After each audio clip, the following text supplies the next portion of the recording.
සූත්‍ර පිටකයට අයත් සංයුක්ත නිකාය හතරවෙනි කොටස සලායතන සංයුක්තය පළමුවෙනි පණ්ණාසකය අනිච්ච වර්ගය අජ්ජත්තානිච්ච සුත්තං තමා තුළ ඇති අනිත්‍යතාව ගැන වදාළ දේශනාව. මාහට අසන්ට ලැබුණේ මේ විදිහටයි.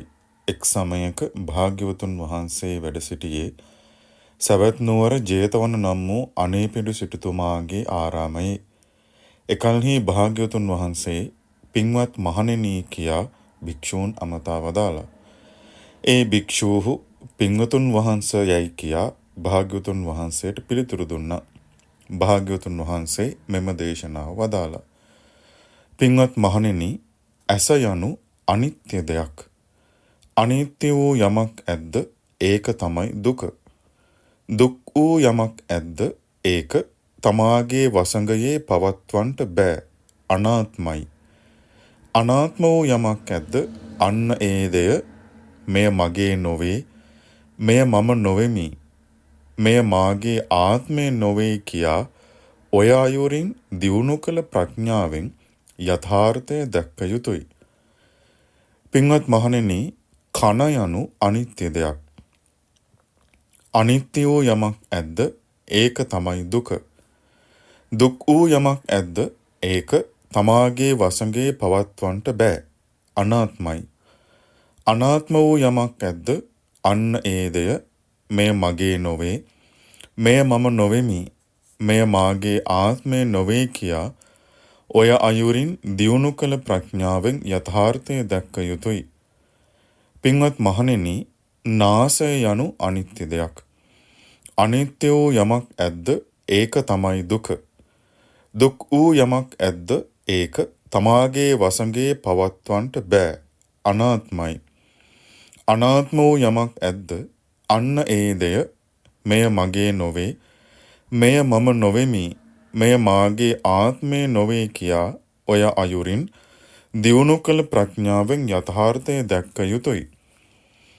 පින්වත් මහණෙනි, දිව යනු අනිත්‍ය දෙයක්. අනිත්‍ය වූ යමක් ඇද්ද ඒක තමයි දුක. දුක් වූ යමක් ඇද්ද ඒක තමාගේ වසඟේ පවත්වන්නට බෑ, අනාත්මයි. අනාත්ම වූ යමක් ඇද්ද අන්න ඒ දෙය මෙය මගේ නොවේ, මෙය මම නොවෙමි, මෙය මාගේ ආත්මය නොවේ කියා ඔය අයුරින් දියුණු කළ ප්‍රඥාවෙන් යථාර්ථය දැක්ක යුතුයි. පින්වත් මහණෙනි, කය යනු අනිත්‍ය දෙයක්. අනිත්‍ය වූ යමක් ඇද්ද ඒක තමයි දුක. දුක් වූ යමක් ඇද්ද ඒක තමාගේ වසඟේ පවත්වන්නට බෑ, අනාත්මයි. අනාත්ම වූ යමක් ඇද්ද අන්න ඒ දෙය මෙය මගේ නොවේ, මෙය මම නොවෙමි, මෙය මාගේ ආත්මය නොවේ කියා ඔය අයුරින් දියුණු කළ ප්‍රඥාවෙන් යථාර්ථය දැක්ක යුතුයි. පින්වත් මහණෙනි, මනස යනු අනිත්‍ය දෙයක්. අනිත්‍ය වූ යමක් ඇද්ද ඒක තමයි දුක. දුක් වූ යමක් ඇද්ද ඒක තමාගේ වසඟේ පවත්වන්නට බෑ, අනාත්මයි. අනාත්ම වූ යමක් ඇද්ද අන්න ඒ දෙය මෙය මගේ නොවේ, මෙය මම නොවෙමි, මෙය මාගේ ආත්මය නොවේ කියා ඔය අයුරින් දියුණු කළ ප්‍රඥාවෙන් යථාර්ථය දැක්ක යුතුයි.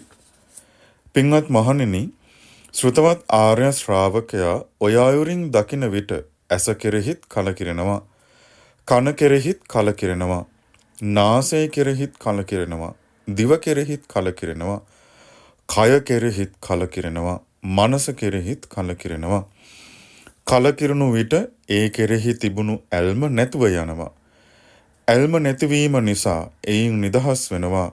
නිදහස් වූ විට නිදහස් වූ බවට අවබෝධක් ඥානය ඇති වෙනවා. ඉපදීම ක්ෂය වුණා, බඹසර වාසය සම්පූර්ණ කළා, නිවන් පිණිස කළ යුතු දේ කළා, නැවත ඉපදීමක් නැත්තේම යයි අවබෝධයෙන්ම දැනගන්නවා. සාදු සාදු සාදු. අජ්ජාතානිච්ච සූත්‍රේ නිමාවිය.